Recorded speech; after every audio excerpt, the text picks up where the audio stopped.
Proposed OSHA regulations that would impact first responders has fire departments across the nation speaking out. I'm Samantha Walker, and I'll have that story coming up. Plus, how some Joplin residents are fighting to save Memorial Hall from a scheduled demolition. And we'll check out which Southeast Kansas town made the list of best small towns in the country to visit. The 4 states' most watched news starts now. This is KOAM News at 9 on Fox 14. I'm Tanya Bach. OSHA, the federal agency that sets and enforces standards for workplace conditions, is proposing a new standard intending to help protect emergency responders. But firefighters across the country are speaking out about the potential impacts this rule would have. KOAM's Samantha Walker has more. First responders like firefighters are known to be in dangerous jobs, but OSHA is hoping to help make these work environments as safe as possible. They say that, quote, existing safety and health standards do not adequately protect the emergency response workforce from these hazards. OSHA has proposed a set of new regulations that would replace the current fire brigade standard implemented in 1980. From what I can gather from the OSHA is they're wanting to combine a whole bunch of like 22 guidelines into one mandate.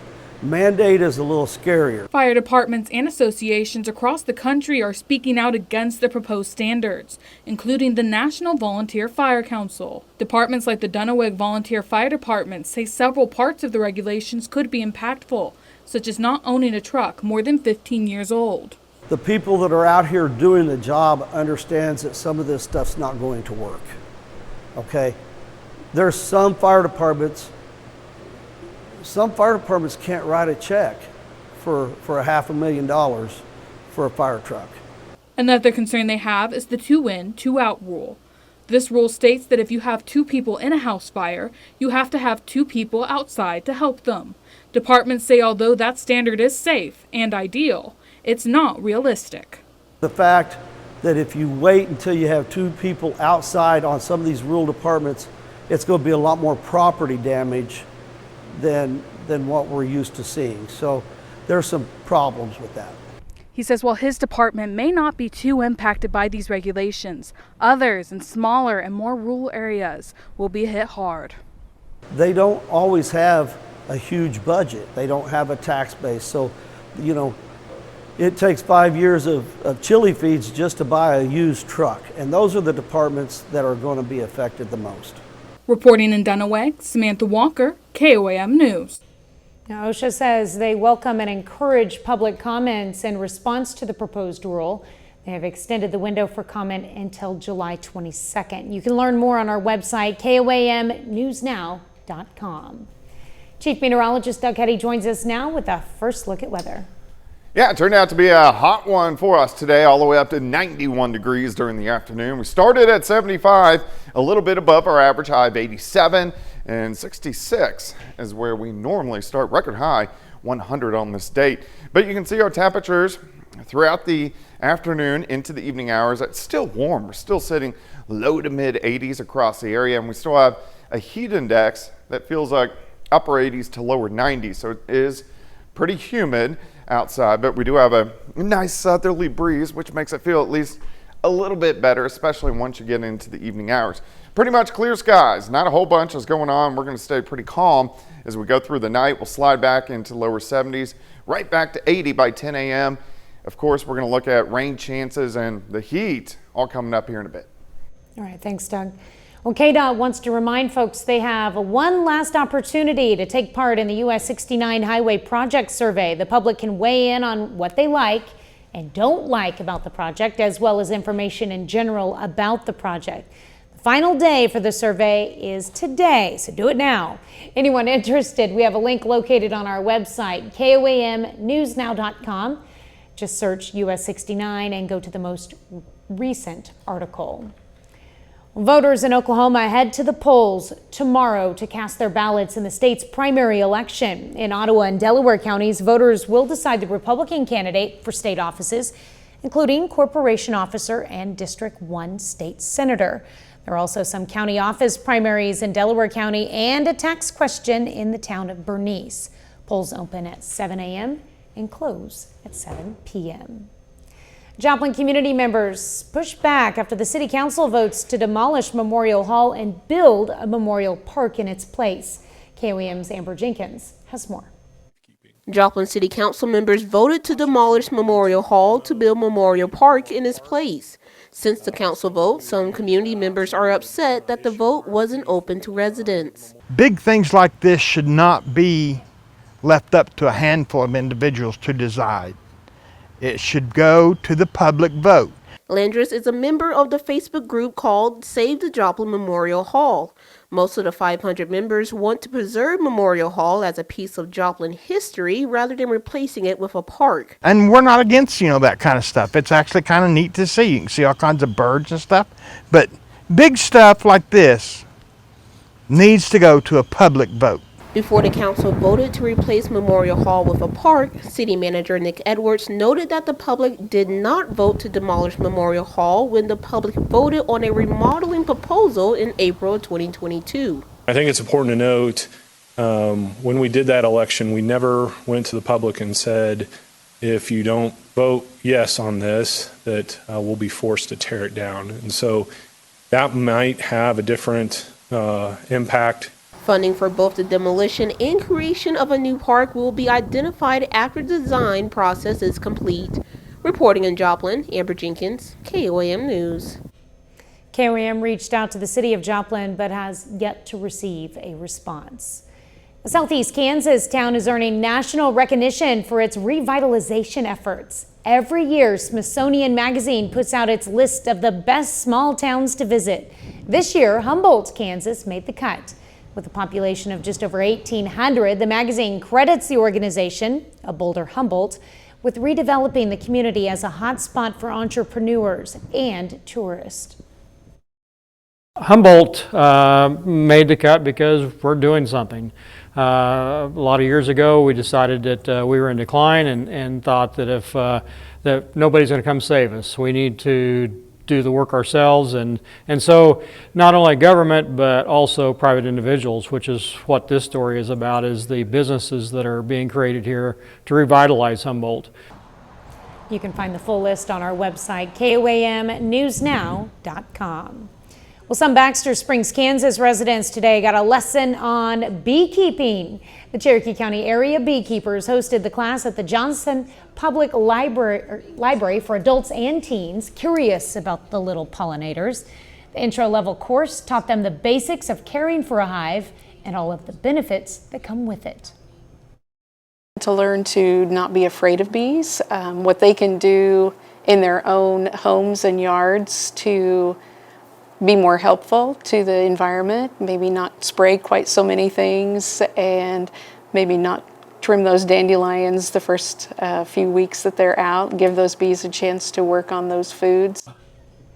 The USDA says bees are a crucial part of the ecosystem, pollinating crops, trees, and flowers. Well, coming up, concerns over social media. The nation's top doctor wants tobacco-style warning labels on social media apps. I'm Rebecca Castor in Washington with why the Surgeon General says Congress must take action to keep kids safe online.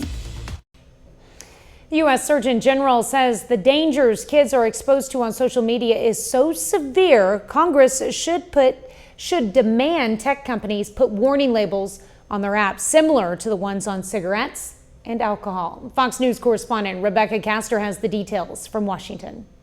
Research shows teenagers spend nearly 5 hours a day on social media. And with youth anxiety and depression at record levels, its impact on their mental health is hard to ignore. Leading Surgeon General Vivek Murthy to call for warning labels on all social media apps. The Surgeon General has a 6-year-old and a 7-year-old. He's worried about his own children. He's worried about America's children. In an op-ed, the nation's top doctor writes, a Surgeon General's warning label would regularly remind parents and adolescents that social media has not been proved safe. It would be similar to the warning label required for cigarettes, which Murthy says has helped decrease smoking. But it's up to Congress to mandate a warning label for social media platforms. Our young people are experiencing an unprecedented mental health crisis. There is undeniable evidence of this, that social media and other online platforms are contributing to this. There's bipartisan support on Capitol Hill for more social media safeguards for kids, but legislation hasn't moved forward. In a hearing earlier this year, the tech CEOs behind these platforms told lawmakers there's already safety tools in place. Yet the room was filled with parents who say their children were harmed by their apps, coaxing an apology from Meta CEO Mark Zuckerberg. I think tech companies are going to look to say, how do we partner and how do we educate, because they don't want to lose the audience. The Surgeon General says a warning label would just be one step to make social media safer. He's also encouraging parents to require more phone-free time for their kids. In Washington, Rebecca Castor, Fox News. Well, a national poll finds 20% of parents are giving their child melatonin to help them fall asleep, and a third stay in the room until their child dozes off. University of Michigan researchers say these tactics may work now but could increase sleep challenges in the long term. Well, Doug is next with a complete look at your forecast, and later we'll learn which Pitt State track and field standouts are competing to earn a spot on Team USA for the Olympics.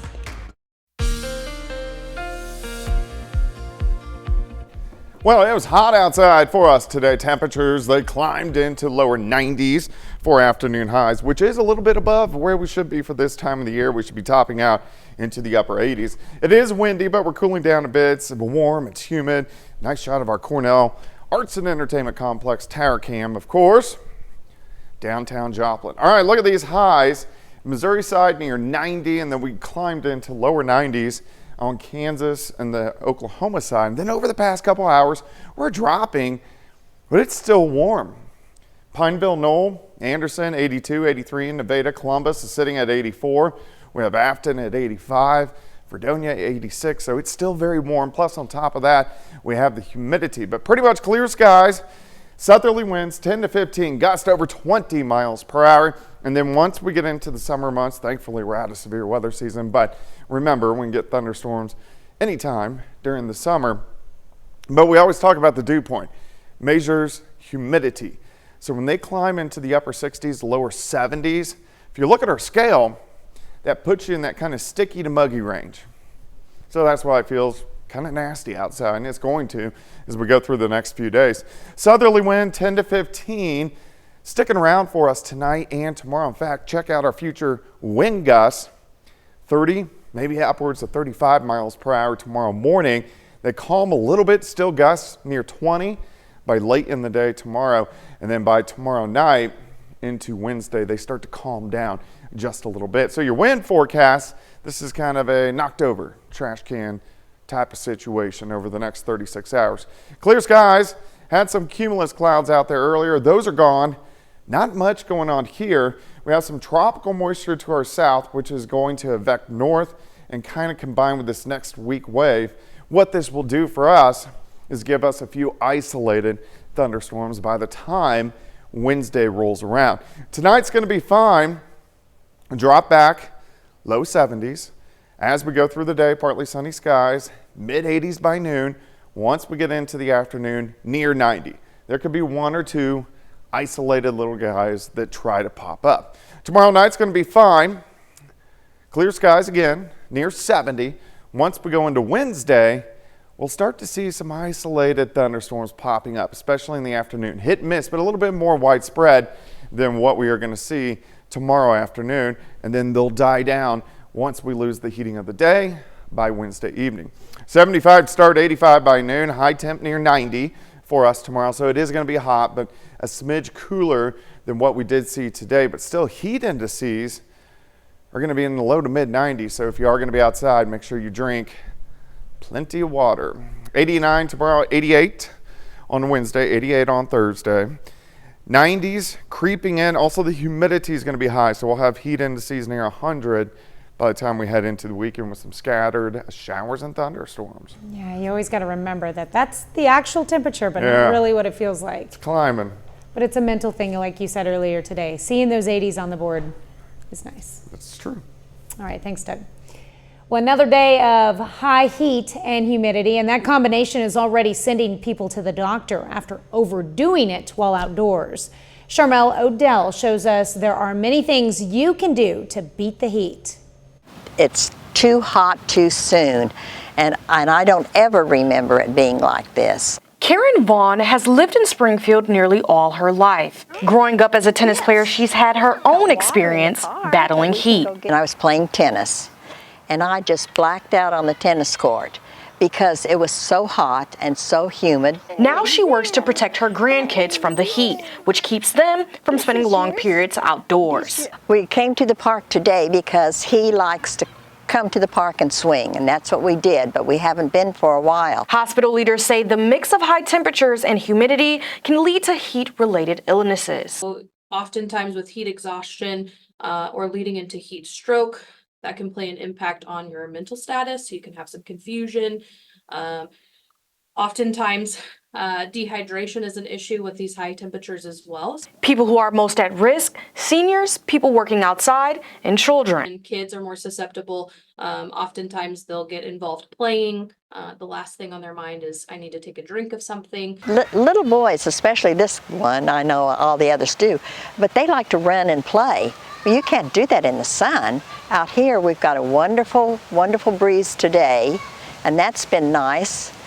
But other than that, I've got to keep him where he's got to be in the shade.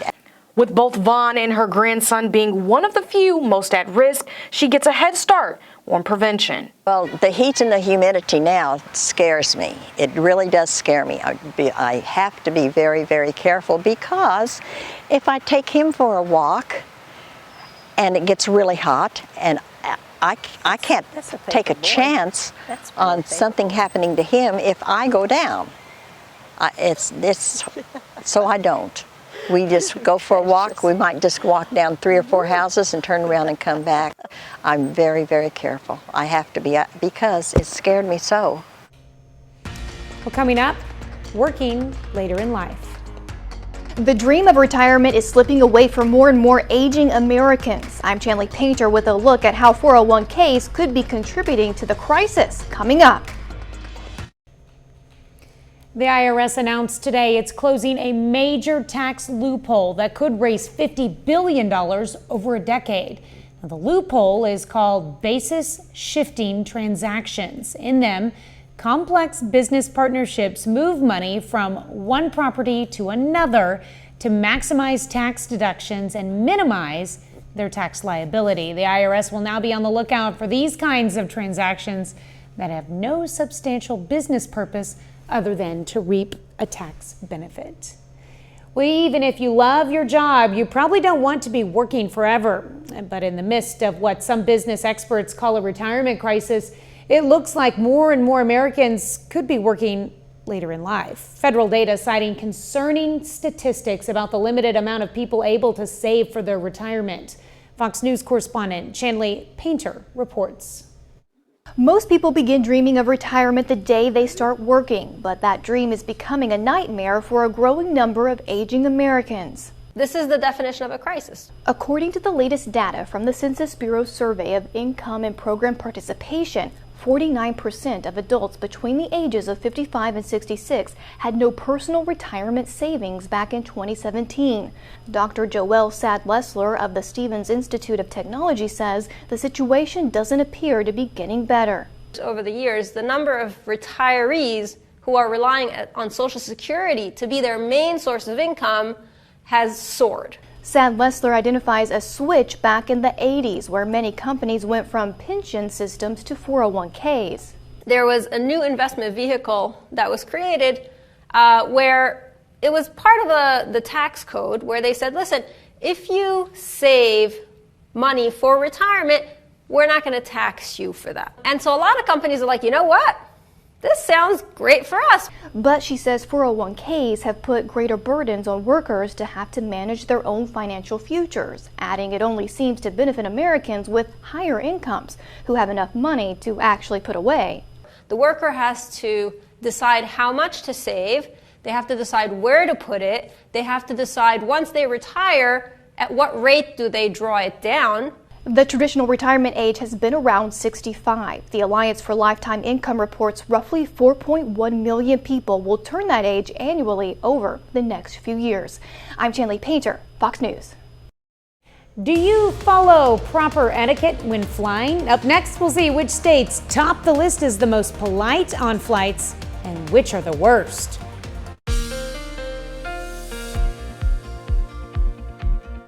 Well, it still looks pretty good outside for us right now. It is warm, it's humid, but at least it's kind of windy, so it makes it feel a little bit better, which you can see the flags blowing. We're looking at downtown Joplin from our Cornell Arts and Entertainment Complex tower cam, looking off toward the north and to the east. All right, look at our highs earlier today. Most of us 90 to about 93 degrees. We've dropped back a little bit. Still warm, still muggy. It's 80 in Sarcoxy, Lamar 82, Pittsburgh 83. We have Veneta sitting at 85 degrees, 84 in Parsons, and then Yates Center is checking in at 85 degrees. But here's the humidity, our dew points. When they get into those upper 60s to lower 70s, if you look at our dew point tracker, so in the summertime, you don't want these that high because it puts you in that sticky, muggy, upwards to soupy range. And that's what we're going to see as we go through the next couple days. Also kind of breezy. We're going to have winds gusting 20 to 30 throughout the morning hours. And then even in the afternoon, still windy, but they'll start to back down a little bit more by the time Wednesday rolls around. But it is going to be breezy once again on your Tuesday. All right, clear skies. Not much going on here. A couple little thunderstorms back to our east. Besides that, we're tracking some tropical moisture down across the Gulf of Mexico. Some of this is going to lift into the region and kind of combine with a weak little wave pulling out of the northern parts of the Rockies. Those two combined will produce some showers and thunderstorms. For us, not much, but we are going to get some isolated thunderstorms by the time Wednesday rolls around. So here's what happens. Our severe weather season came to a sharp end really about last week, and it's because our jet stream weakens and slides across the northern parts of the plains. Then we kind of go into, we're still in the same cycling weather pattern, just storm systems are shifted seasonally, so they go a little bit farther north. So as we go into Friday, Saturday, we will get a wave, rotates in. This will give us a cold front that will drop in some showers and thunderstorms by the time Saturday night rolls around, and then it moves out, and then here comes our ridge again. We heat right back up as we head into early next week. Let me walk you through time. Temps tonight, low to mid 70s, partly sunny for us tomorrow, mid 80s by noon. By the afternoon, we get near 90. You can see an isolated thunderstorm or two could pop up. I really think most of us will stay dry. Tomorrow night, we slide back into lower 70s, and then on Wednesday, a little better chance with some of that moisture getting in here for a few isolated evening thunderstorms. Again, most of us will stay dry, but I think maybe 20 to 30% of us will get some rain. 85 by noon tomorrow, up to about 87 degrees as we head into the afternoon hours. Let's go down the road. 88 Wednesday. Those isolated thunderstorms. Thursday and Friday look pretty good. Some thunderstorms Saturday night into Sunday morning, but look at the heat really kicks in. Low to mid 90s really through most of next week. All right. Yeah, I'm loving the fact that Wednesday night it's going to get below 70 degrees. Yeah, you won't notice it. I might just have to put a jacket on. There I'm you so go. cold. All right. Thanks, Doug. Well, coming up in sports, Pittsburgh State track and field sends 5 athletes to the Olympic trials. Plus, Pittsburgh High School hosts a wrestling camp. John Dales has those stories and more up next.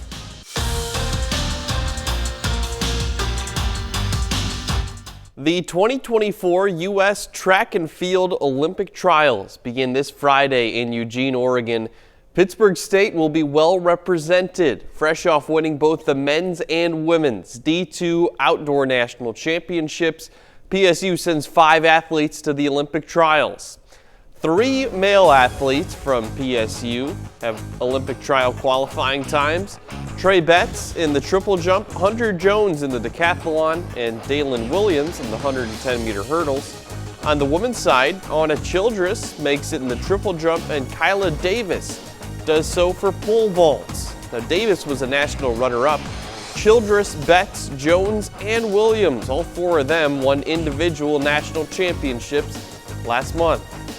3 former gorillas heading to the Olympic trials as well. Lewis Rollins and Cordell Tinch in the 110-meter hurdles, and Brett Thompson in the javelin.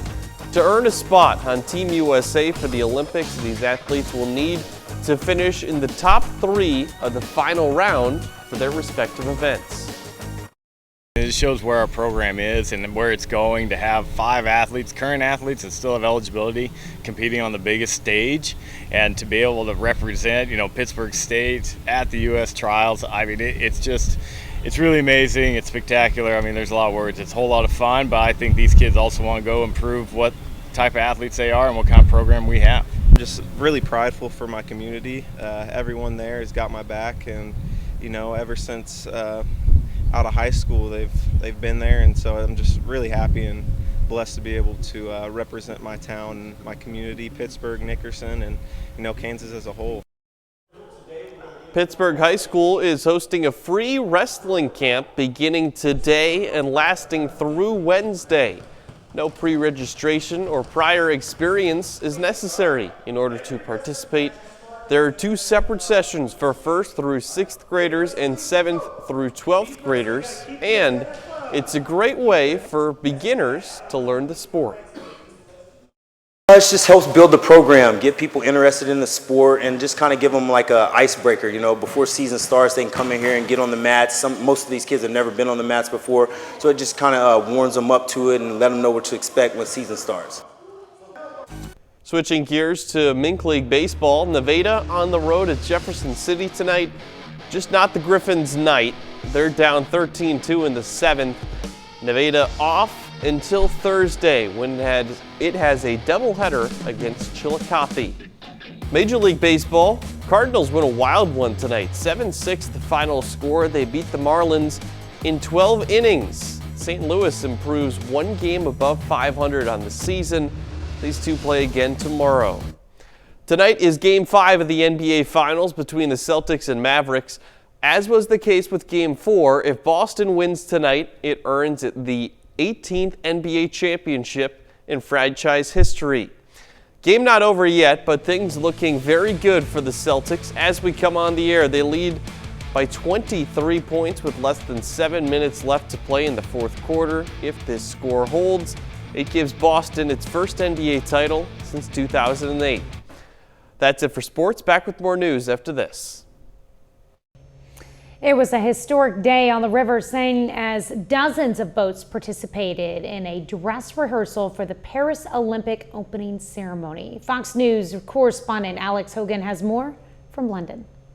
With just 39 days to go before the Summer Olympics in Paris, the city held a dress rehearsal on Monday, hoping to work out the kinks for an opening ceremony like no other we've seen before. For the first time in Olympic history, the ceremony will be held entirely on the water. So instead of the familiar scene of athletes from all over the world marching into a stadium, we'll see dozens of boats carrying more than 200 delegations float down the River Seine. And organizers say it's going well so far. On every test, we are sticking more and more to the timing. 6 months ago, we had a 10-minute delay, and today we are very close, almost to the second. The opening ceremony will drift east to west along a 3.7-mile-long route, lasting nearly 4 hours in the Paris sunset. But with more than 100 world leaders expected to line the embankments, French President Emmanuel Macron is warning the event could shift to a more conventional setting if there's a major security threat.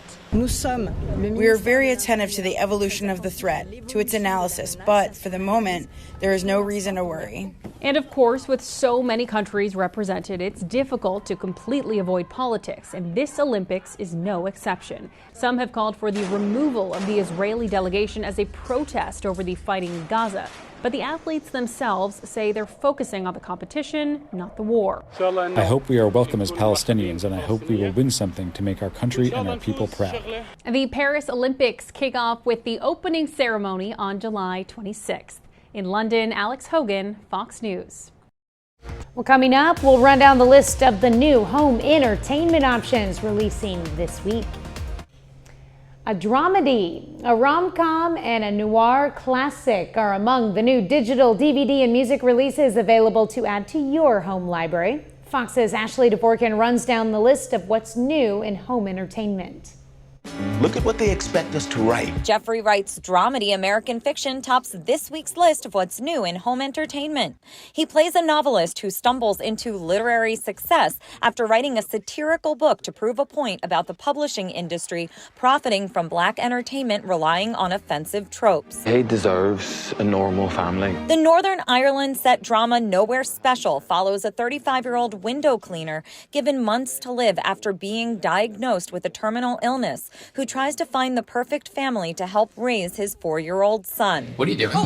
The Hallmark Channel rom-com Romance with a Twist follows a former dancer and a world-class aerialist taking their relationship to new heights when they partner up for an upcoming show. Hold it there, kitty cat. The noir classic Chinatown, starring Oscar winner Jack Nicholson, celebrates its 50th anniversary with a limited edition 4K Ultra HD release. And Nurse's House Midwife speaking. Small screen favorites to own, season 13 of the PBS British period drama Call the Midwife.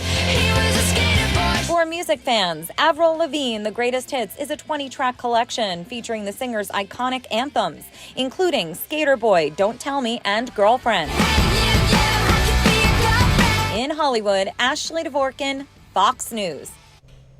That's our time for tonight. Thanks for joining us. We're going to leave you with video of penguins released back into the wild following rehabilitation.